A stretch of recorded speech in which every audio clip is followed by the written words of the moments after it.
Hello, everyone, and welcome to today's keynote presentation, utilizing psychedelics and neuroplasticity as an integrative approach to pain management. This webinar is part of the 7th annual event in the Cannabis Sciences virtual event series. I am Israel Gonzalez of Labroots, and I will be your moderator for today's event. Today's educational web seminar is presented by Labroots. Before we begin, I would like to remind everyone that this event is interactive. We encourage you to first participate by communicating with other attendees using our live chat feature during the presentation. You can find the live chat located at the bottom left of your screen. If you have any trouble seeing or hearing the presentation, click on the Help Desk button from the lobby within the event. Finally, as a reminder, this presentation is educational and offers free continuing education credits. Click on the Continuing Education Credits image located on the right of your screen and follow the process to obtain your credits. Now let's get started. I'd like to introduce today's speaker, Michelle Weiner, Director of Integrative Pain at Neuropain Health. For a complete biography on our speaker, please find it on the left of your screen. Michelle, you may now begin your presentation.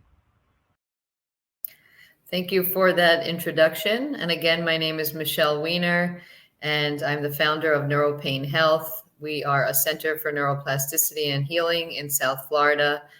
And so we have a big topic to talk about: neuroplasticity, psychedelics, and integrative pain management for whole health. And when I talk about whole health, I talk about physical, emotional, and spiritual health. All the components are necessary for whole health.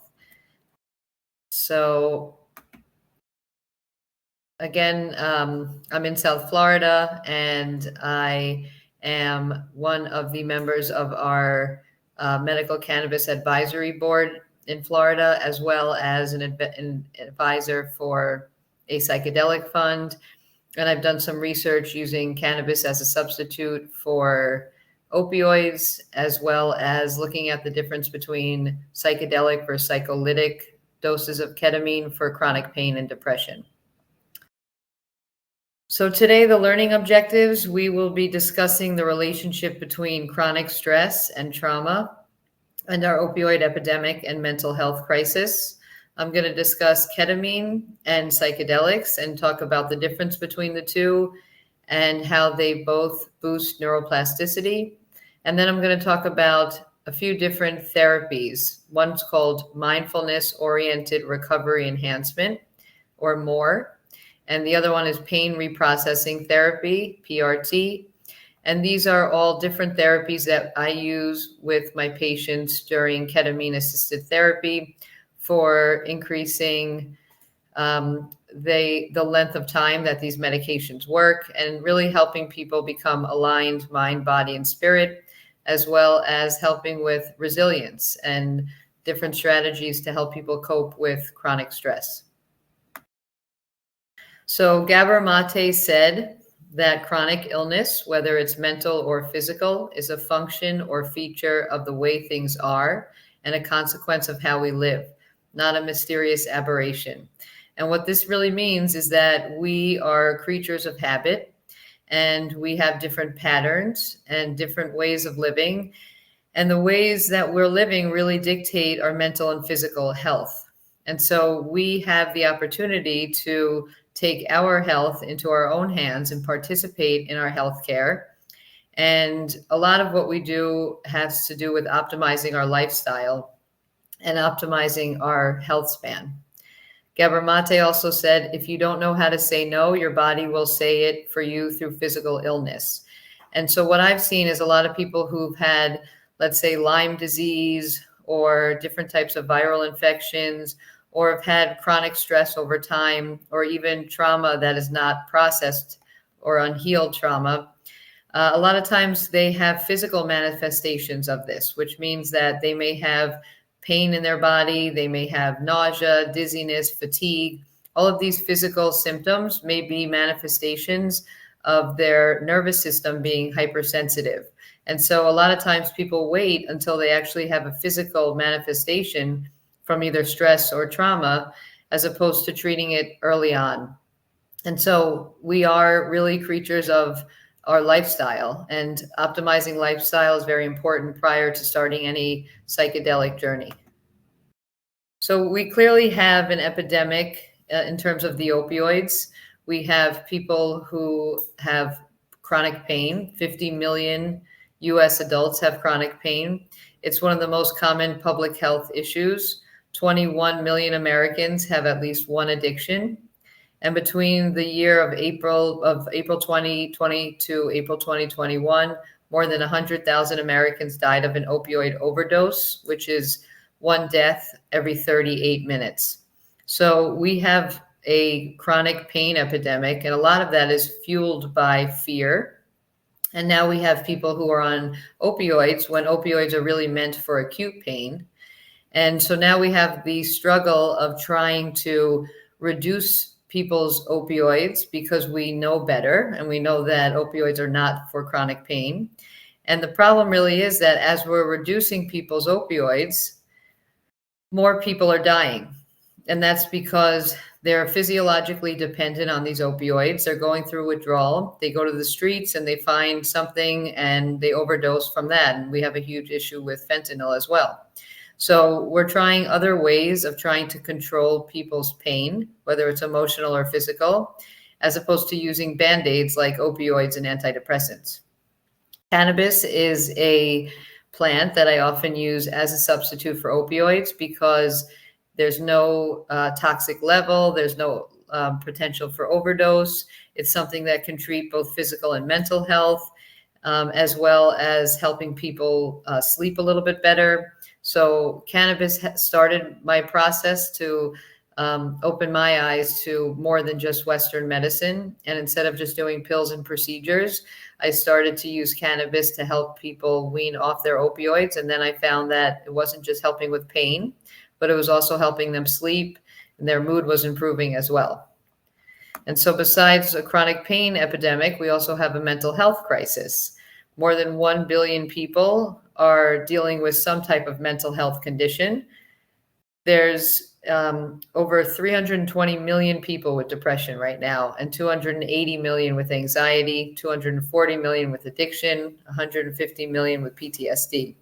So what's happening is that we see there's been an increase in prescriptions for anti-anxiety medications, yet there's more people anxious. So we're increasing the amount of medications we're prescribing, yet the numbers are still going up. So obviously these Band-Aids are not really working, and a lot of people need certain tools and skills so that they're able to help themselves in the moment feel better, as opposed to just reaching for a medication.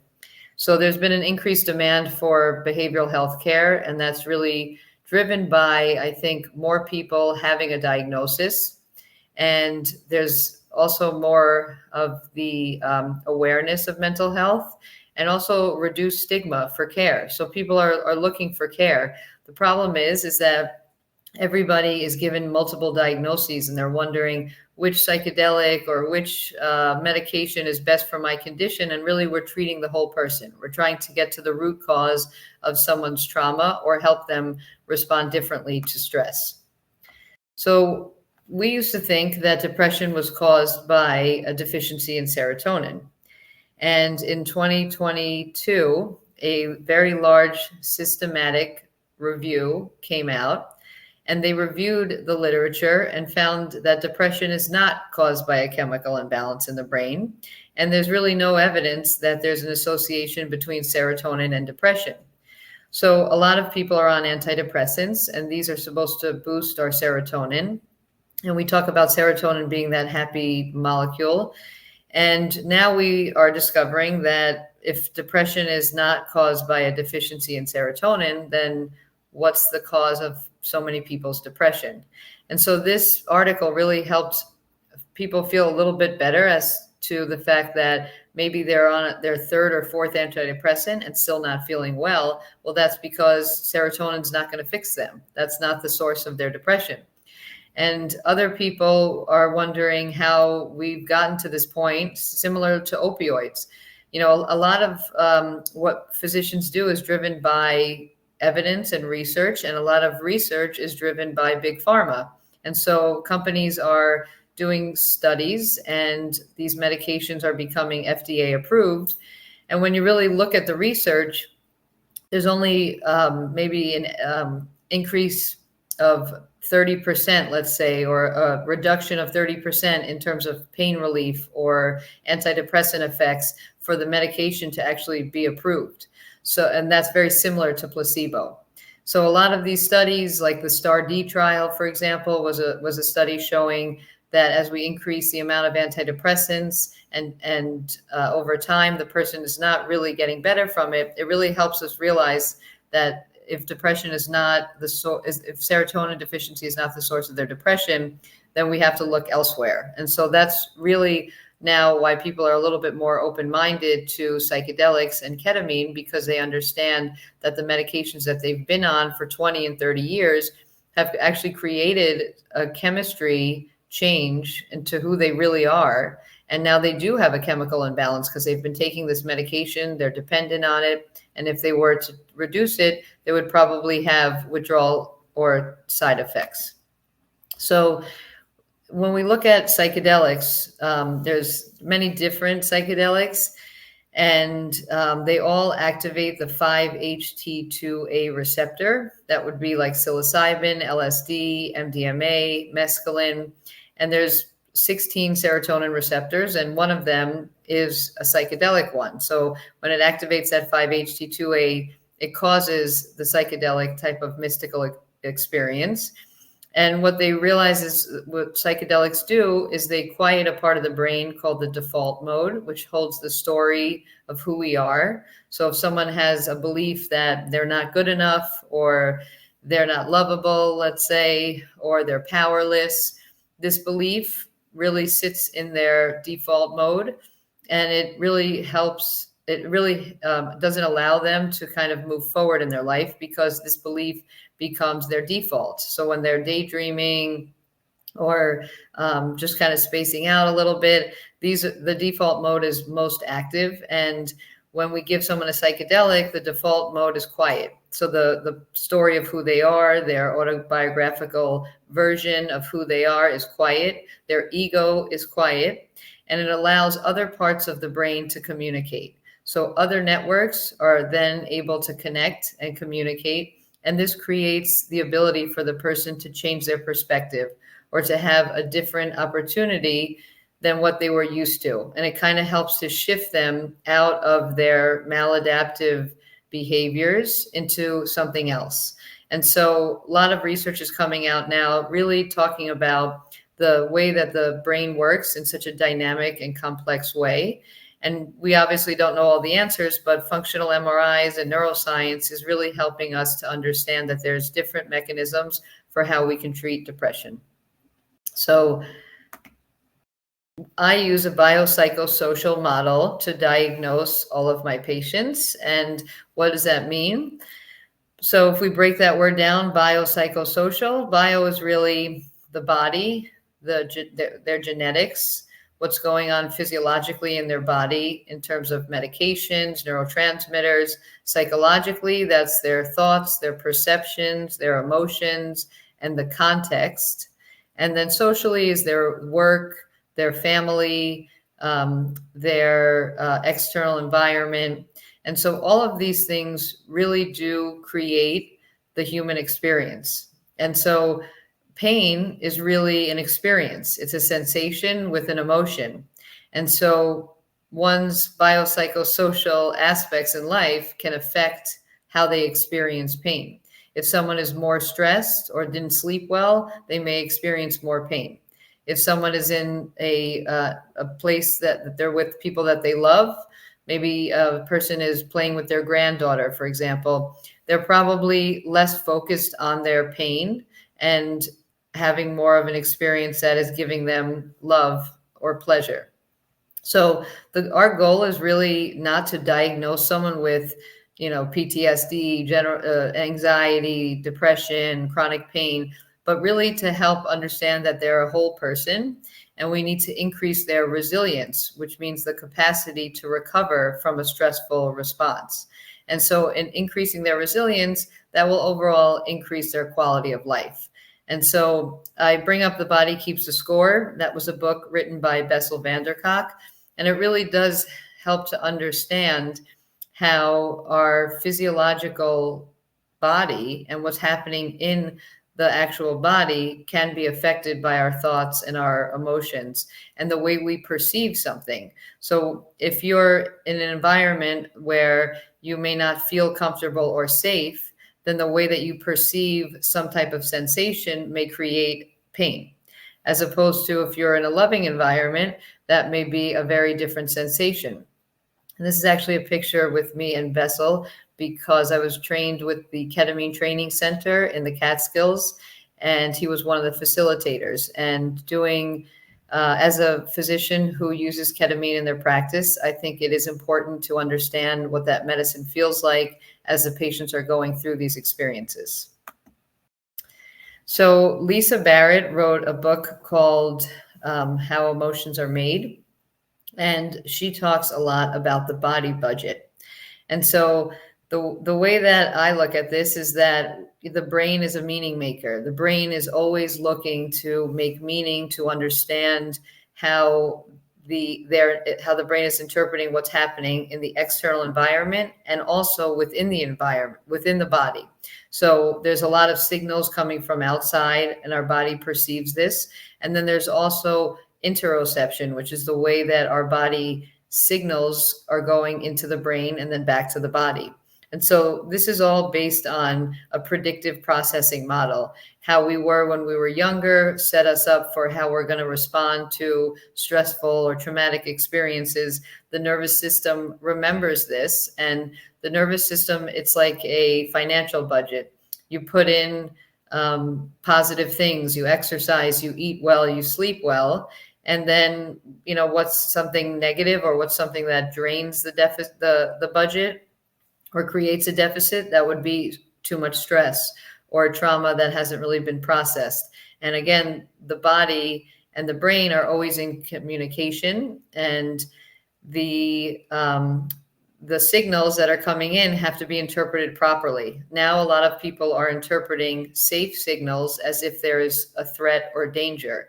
So there may be things that are happening and the nervous system is perceiving them as dangerous when they're really not. And so a lot of the work I do is trying to interpret these signals properly, to allow people to understand that they are safe, or that the physical sensations that they're feeling are just sensations and they can pay attention to them. And then they can also pay less attention to them. And we can see as they do different breath work or different movements, how these sensations can dissipate over time. And the more consistent we are with recognizing these signals and interpreting them properly, the more consistent we can shift our nervous system into a parasympathetic mode. And so our mood also tells us a lot about our body state. And what that means is the lens that we are all looking out of, that's the lens that we choose to look out of. And so the more we have awareness as to the way that we can adapt over time, then and really choose to be in a state where we're a little bit more open to change, the more flexible we'll feel in our mind and body. And so a lot of times the body represents what's actually going on in the mind, and vice versa, which means people who are very rigid or stiff in their body, their mindset is also probably similar. When we're trying to get people to do integration work with psychedelics, we often want them to have more of a somatic experience where they're actually more in their body. And we talk about yoga and flexibility because, again, where the mind and the body are connected. So the more likely we are to get someone to exercise and to move their body, then the more likely they are to say, I can, as opposed to I can't. And so this flexibility becomes very important to their healing. So I've always been fascinated by how acute pain turns into chronic pain. And chronic pain is really defined by having pain for more than 3 months. And in what patient would acute pain turn into chronic pain? Why do some people have back pain for a week or so and it goes away? And why do other people have back pain for months or years? How does someone develop fibromyalgia, for example? So why is their nervous system creating this sensation on a more consistent basis? And how can we stop acute pain from turning into chronic pain? Once someone has chronic pain, it's more difficult to treat. So how can we create more interventions to avoid chronic pain? So how does pain work? Again, the brain and the body are always in communication, and pain is the body's warning symptom for protection. So pain is very necessary. We need to know when we touch a hot stove that we should move our hand away, for example. Pain is something that is protecting you from danger. The problem is a lot of people are perceiving pain on a consistent basis, which means they're telling themselves there's constant danger, and therefore they're in fight or flight. And this is why people aren't able to sleep well, because their mind is really thinking that something's actually going on when maybe it's not. And so pain is more than just a physical sensation. There's usually an unpleasant sensory and emotional experience with it.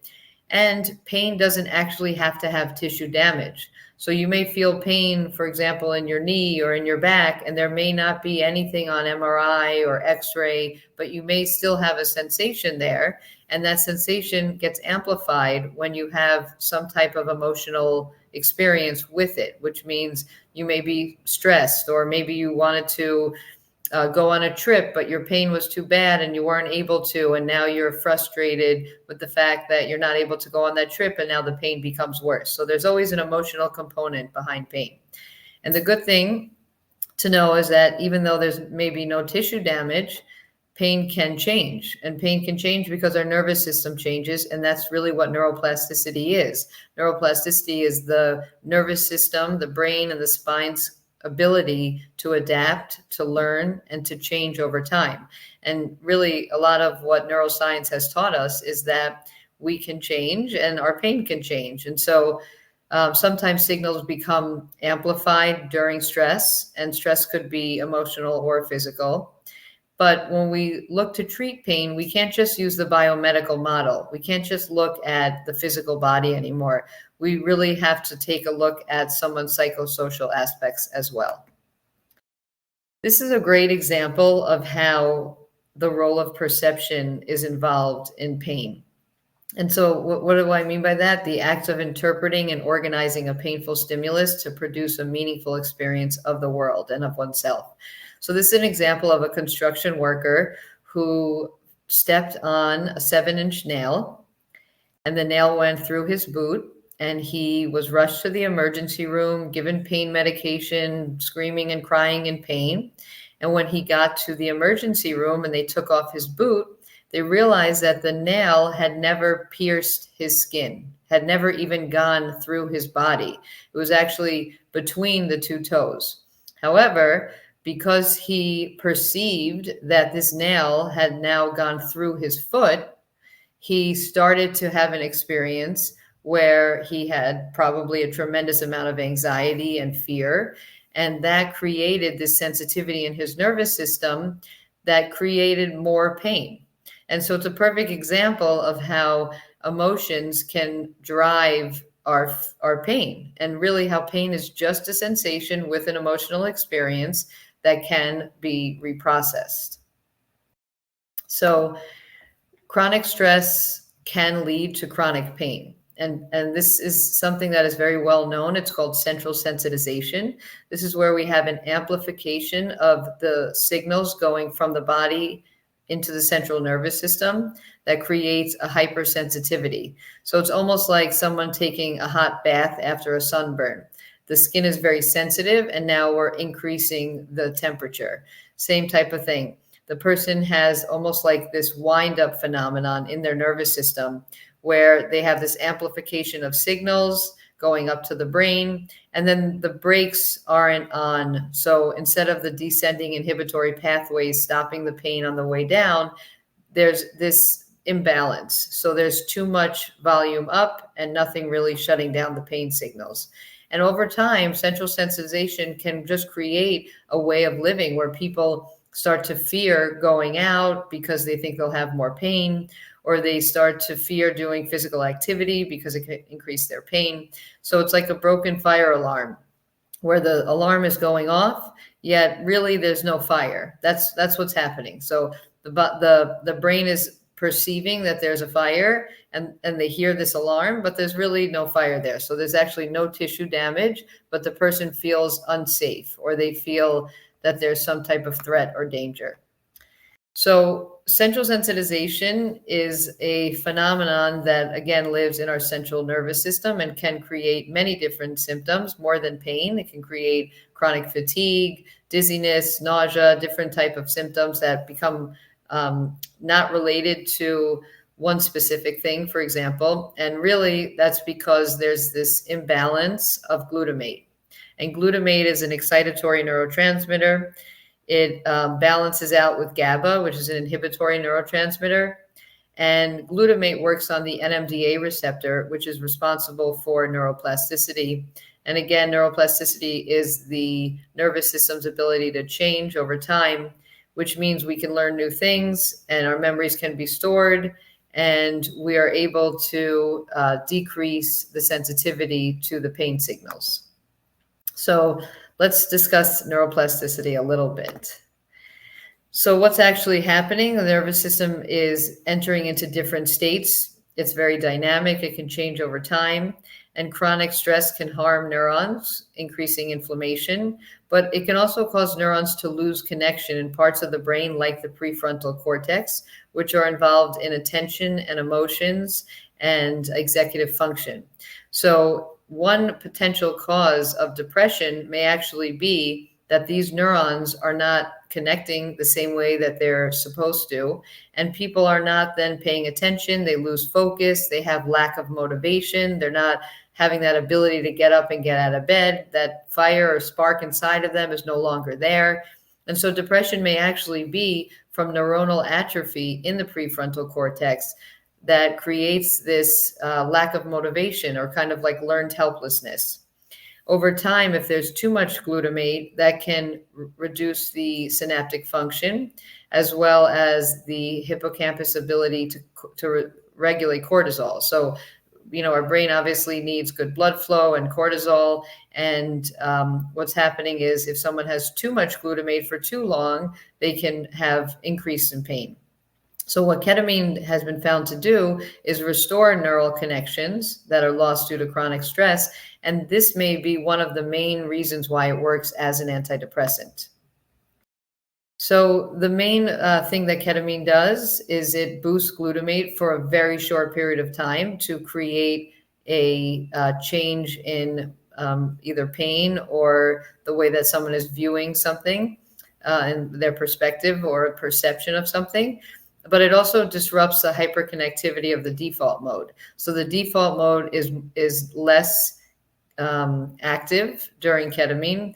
So if someone is ruminating, let's say about feeling like they don't belong, or feeling abandoned, or feeling, let's say, powerless, if that is some type of loop that they're able to play over and over in their mind, then giving someone ketamine creates a timeout where they're able to zoom out or step back and for a little while have a time where they can be out of this thought process and allow other parts of the brain to connect and communicate, and things that are suppressed in their subconscious come up.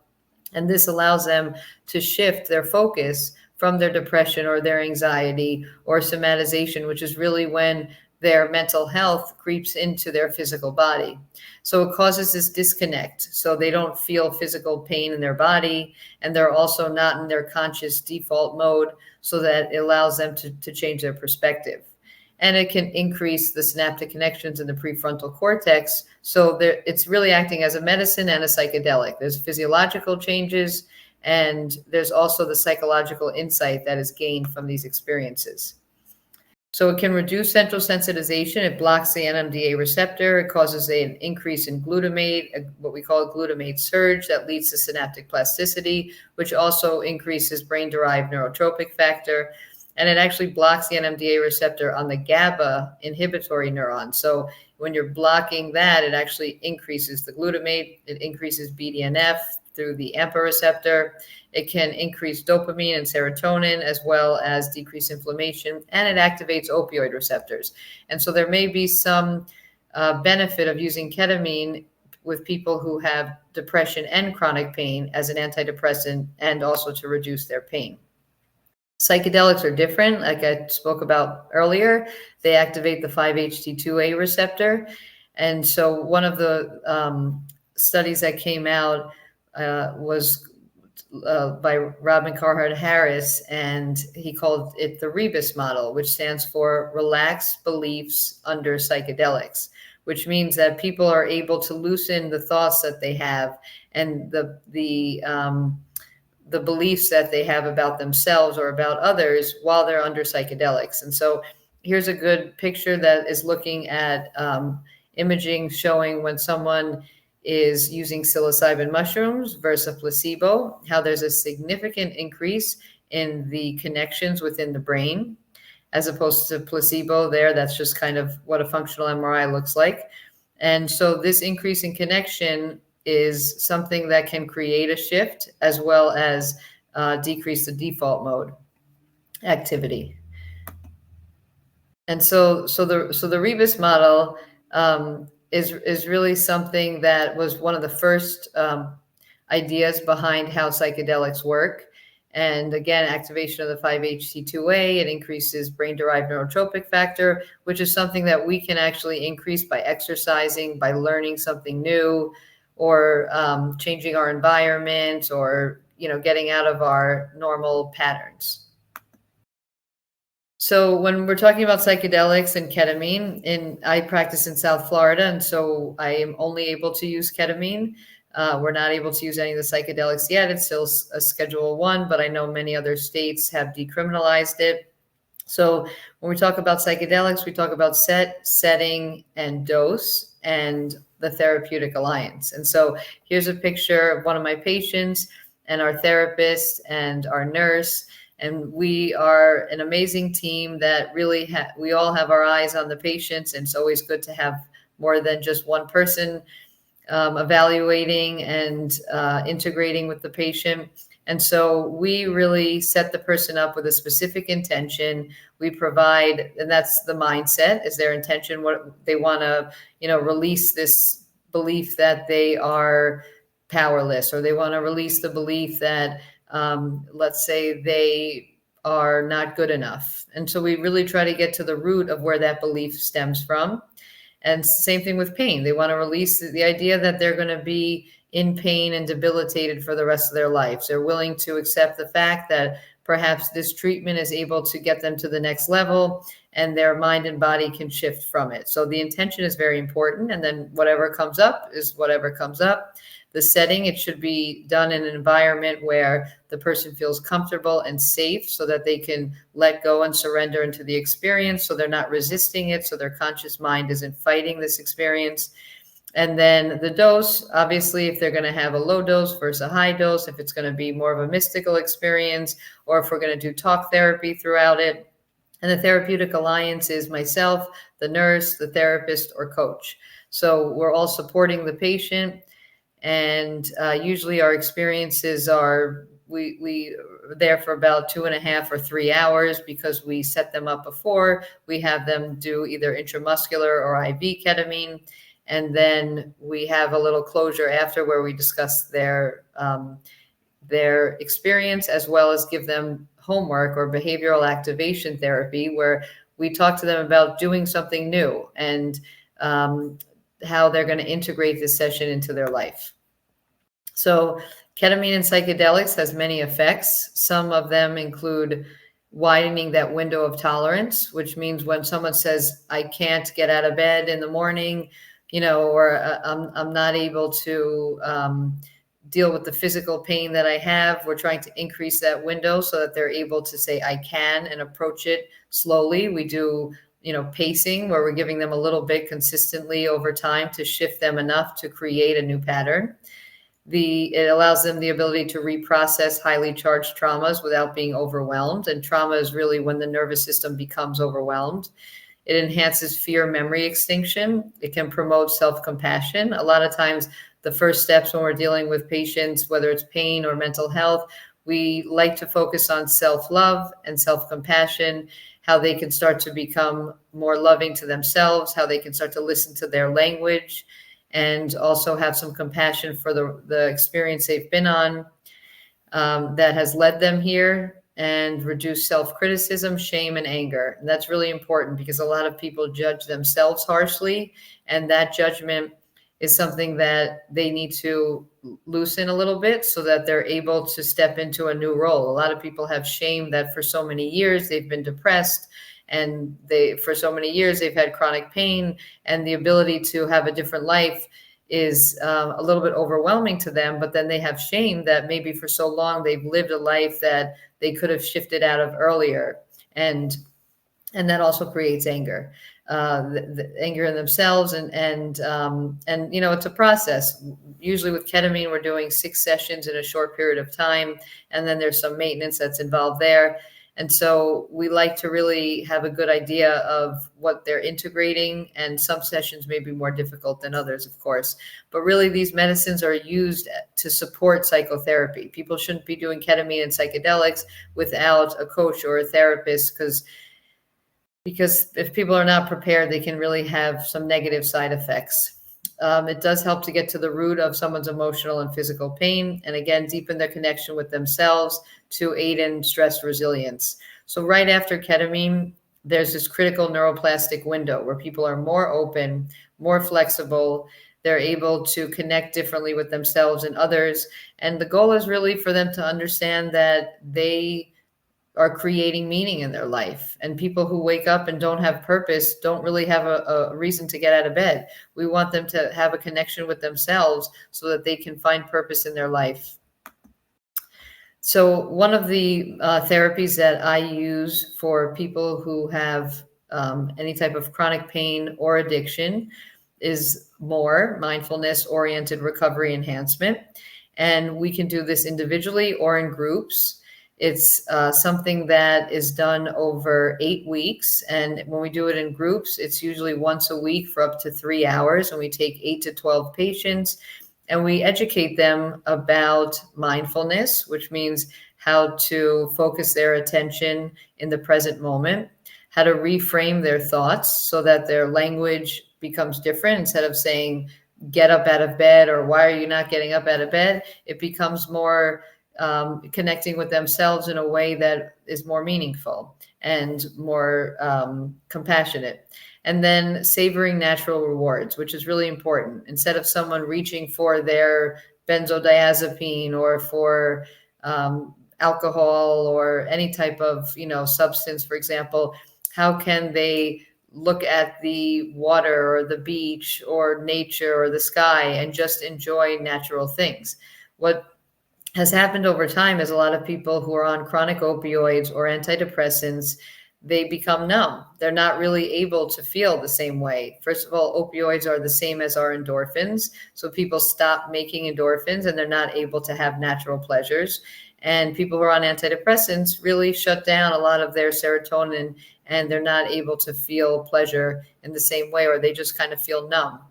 And so how can we take, a rose, for example, and have someone just smell the rose or stare at the flower and appreciate how beautiful it is? And how can we slow down a little bit and enjoy all the things that are around us, or just be with other people? And that's what this group therapy is. It's trying to form a community and have people compassionately witness others going through struggles and realize that a lot of us have very similar struggles in our life. It has so Moore has demonstrated that it reduces pharmaceutical use and misuse, negative thinking, and it increases sense of pleasure and meaning. And so another form of therapy that I use is called pain reprocessing therapy. This retrains the brain to interpret and respond to signals from the body properly, breaking the pain cycle. So this misinterpretation that's happening right now from either outside or from within the body, it helps to align what's actually happening to correct the brain's prediction error. And also realizing that fear, people who are hopeless, they have been in pain for so long, they just fear that there's going to be no option for them, or they fear that becoming more active will make their pain worse. So decreasing fear by helping their brain feel safe. So what we're trying to do is to calm that alarm so that they're able to process the fact that there really is no fire, that alarm is going off, and how can we turn that alarm off and realize that they're not in any danger. And a lot of what we have in terms of this pain epidemic is an anxiety and fear epidemic.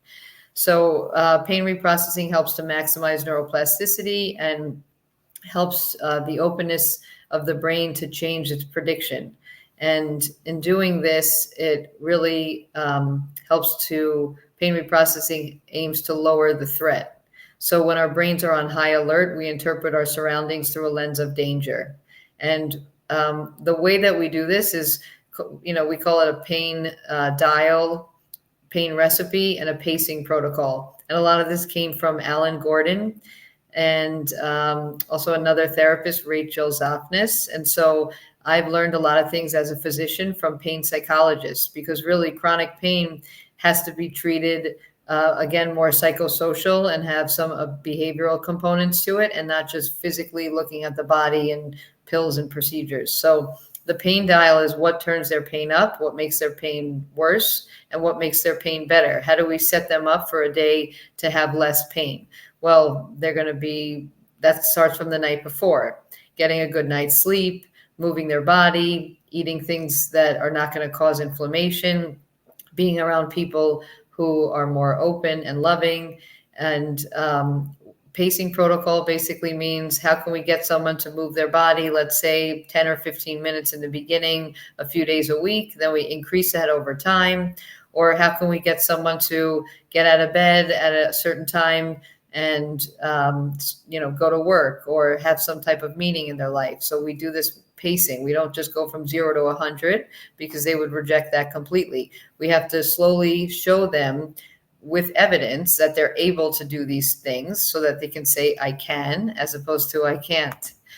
And so pain reprocessing came originally from, there was a study done called the Boulder Back Pain Study, where they looked at 100 people who had chronic pain. Half of them received pain reprocessing therapy twice a week for 4 weeks, and half received regular treatment for pain, anti-inflammatories, a home exercise program. And in the pain reprocessing therapy group, 98% of them improved, and 66 were nearly pain-free at 1 year. So pain reprocessing is just a form of therapy that can be used for any type of pain. It doesn't have to specifically be used with ketamine. However, when people have chronic pain and we're doing ketamine experiences for them, on the days we're not doing ketamine, we do pain reprocessing to help to reset their nervous system. There was also a study done at Stanford by Dr. Mackey and his team. And what it showed was that love blunts the pain response and increases the threshold for pain by releasing dopamine. And this is really, understandable to us, that we know that love can be basically a substitute for pain. If someone is feeling love at the moment, even if they have physical pain or a physical sensation in their body, they're less aware of that pain.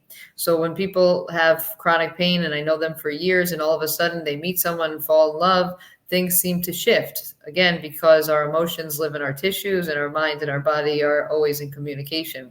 So if we can understand this, it can actually help us direct some of our treatments, and also really help to show patients that creating a sense of self-love and creating social connections and having natural pleasures in life can be a catalyst to create change and also start someone on their path towards healing. So I was really fascinated by the fact that psychiatrists were using ketamine-assisted therapy for depression and PTSD, and they were using the intramuscular route. And I, as a pain doctor, learned to do ketamine through IV infusions without preparation and mindset and intention and integration. And so when I practice, it made more sense to actually use ketamine, not just as a medicine to take away pain, but also to create some insight. So a lot of times they wake up and they just were able to, be free from pain, and they were flying in the sky, or they were in nature somewhere, or they were back in their grandma's house. They have these really wonderful experiences. And a lot of people who do pain management, if they're doing ketamine infusions, they use things like benzodiazepines, and that really shuts down the psychological experience. People are not able to remember their experience. I want people to remember what happens during ketamine. Even if it's a difficult experience, there's usually some type of insight, or they realize they were able to go through this experience, make it out to the other side, and then they become more rejuvenated and happy to be alive. So the study that I did was published in Frontiers in Pain Research in May of 2023. And we took people who had chronic pain and depression, and we used the intramuscular route of ketamine. And we did 6 sessions over a short period of time with therapy in between these sessions. And we compared that to what we call a psycholytic dose of ketamine during therapy. So we gave someone almost like a microdose, like a lozenge, anywhere between 25 and 75 milligrams. And we used the ketamine to loosen them up as a lubricant during therapy. But again, it wasn't a psychedelic experience. And so what we found was the higher dose ketamine, where they're able to really have this insight and get to higher levels of ketamine, creating this neuroplastic change in the nervous system, allow them to have less pain and depression, which shows versus the low dose one during therapy. So therapy is, in my opinion, the only way to increase the length of time that ketamine works and helps to keep the shift continuous. But sometimes with ketamine, we do need maintenance because it's very fast acting, but doesn't last long. It's a rapid antidepressant. It can help with pain and suicidal ideations, but it doesn't last long. And so therefore we need some maintenance. But this study was really showing how intramuscular ketamine may be an option for chronic pain. And I do use IV and intramuscular, but it's very personalized. We do it based on the person and lots of different factors, and we want to really create the experience that would be best for them. Sometimes people have anxiety, and therefore maybe we'll use an IV because we can stop it immediately. When you get intramuscular, you get all the medicine within 3 to 5 minutes. So we usually divide the dose into 2 or 3 different shots. So just to close, in the future, I hope that we are able to understand pain better, to look not just in the body, but understand that it has to do with an unpleasant sensory and emotional experience, and how it relates to chronic stress, and how we can change our response to stress. And also how pain doctors should be using a biopsychosocial assessment. They shouldn't just be asking someone, where is your pain? When you do that, you first of all create this identity, like I am my back pain, as if it's a tangible type of thing, when really it can change and it can be reprocessed. And so ketamine and psychedelic assisted therapy can modulate the central sensory processing and affective motivational components of pain. There should be biomarkers that we're able to use to predict who will develop chronic pain, who's more at risk of developing chronic pain. And so I really practice a harm reduction model. And the most important thing is for the patient to feel safe with their physician, safe within their own body. And this allows them to have hope for the future and really to empower them to take their health care in their own hands so that they're an active participant in this process. So I think that completes the presentation. And I'll just end here. So Stan Groff said, psychedelics used responsibly and with proper caution would be for psychiatry what the microscope is for biology and medicine, or the telescope is for astronomy. So these medicines really give us a window into aspects and parts of ourselves that we are not able to gain consciously. And a lot of people are struggling right now, and medicine can only do so much for them. And they're looking for these objective tests to try to help diagnose them, when really it's a hypersensitive nervous system. And we need to really have them understand that there is hope and there's ways of reprocessing these sensations. Thank you. Thank you, Michelle, for your time today and your important research. Before we go, I'd like to thank the audience for joining us today. Questions submitted today and during the on-demand period will be addressed by the speaker via the contact information you provided at the time of registration. This webcast can be viewed on demand for 1 year until April 17th, 2025. Labroots will alert you via email when it's available for replay. We encourage you to share that email with your colleagues who may have missed today's live event. Until next time, goodbye.